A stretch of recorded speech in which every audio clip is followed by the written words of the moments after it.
con esta clave. Pasamos a la siguiente clave del día de hoy y aquí tenemos que mirar al escenario del crudo, que se nos mueve en torno a las últimas prohibiciones, los últimos embargos, sanciones que se aplicaron a Rusia.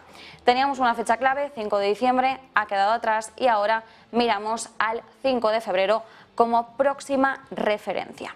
Pero ahora que ya ha pasado más de un mes desde el embargo de la Unión Europea a las importaciones de crudo ruso y desde que entrase en vigor ese tope al precio del crudo, tenemos que plantearnos una cuestión. Estas últimas caídas que hemos estado viendo en la referencia rusa, la de los Urales, ¿a qué obedece? ¿Es por el embargo? ¿Es por el tope? Esta es una de las claves que tenemos que analizar en estos momentos, una de las cuestiones que debemos plantearnos, que tenemos que rumiar para al menos empezar a entender un poco o coger perspectiva de la situación. Occidente por el momento no quiere calificar el tope al precio del crudo ruso como un éxito, pero sí que es cierto que podríamos decir que los más escépticos empiezan a levantar una ceja. El límite al precio del crudo ruso ha sido muy criticado, lo hemos hecho aquí mismo. La medida no convencía y de hecho se la tachaba en su momento de errónea e inviable y hasta hace poco se estaba haciendo de esta forma, pero en estos momentos estamos asistiendo, como decimos, a una decadencia en el precio del crudo, la referencia de los Urales, que nos hace cuestionarnos si esta incredulidad inicial era o no acertada, si podíamos justificarla de alguna forma o si podemos justificarla en estos momentos. Algunas voces occidentales comienzan a señalar esta medida como un acierto. Y atención, porque hay una firma, Eurasia Group, que indica que si el objetivo de las potencias occidentales era tener su trozo de pastel y comérselo, entonces, en ese supuesto, el tope sí está funcionando según lo planeado.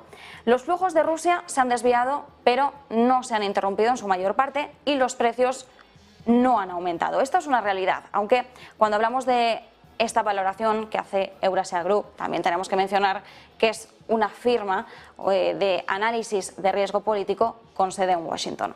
Vamos a ver a continuación en un gráfico cómo se ha estado comportando la evolución del precio de la referencia de los Urales respecto al Brent y de hecho aquí tenemos dos referencias que nos vienen de los Urales. En negro tenemos el puerto de Primorsk y en rosa estamos viendo la referencia del puerto de Novorossiysk. Estos dos puertos tienen mucha importancia en Rusia, en el oeste de Rusia. Son dos puertos en los que el precio del barril ha rondado un precio promedio más o menos que se ha situado por debajo de los $40 durante la primera parte de enero, en los días iniciales de este mes. ¿Qué supone este precio que hemos estado viendo a inicios de año?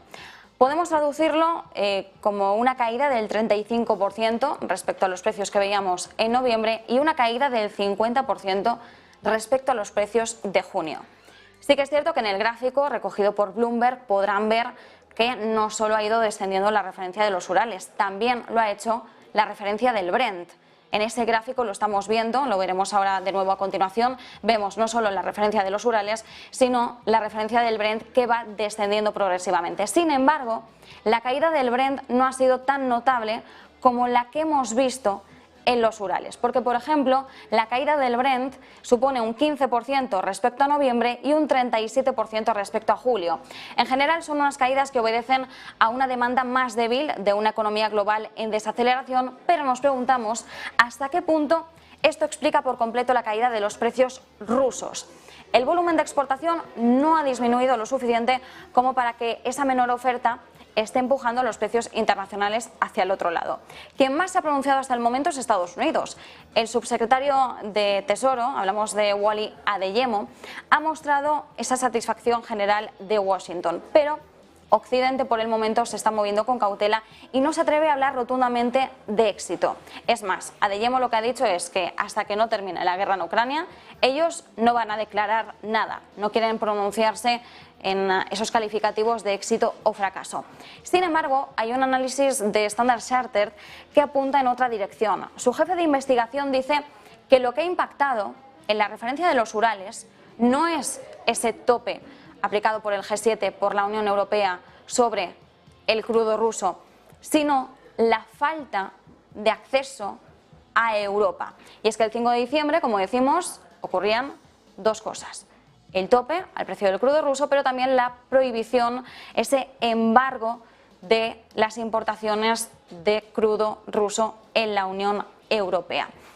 Esto obligaba a Rusia a buscar en otra parte para vender en torno a esos 2 millones de barriles diarios que colocaba en Europa.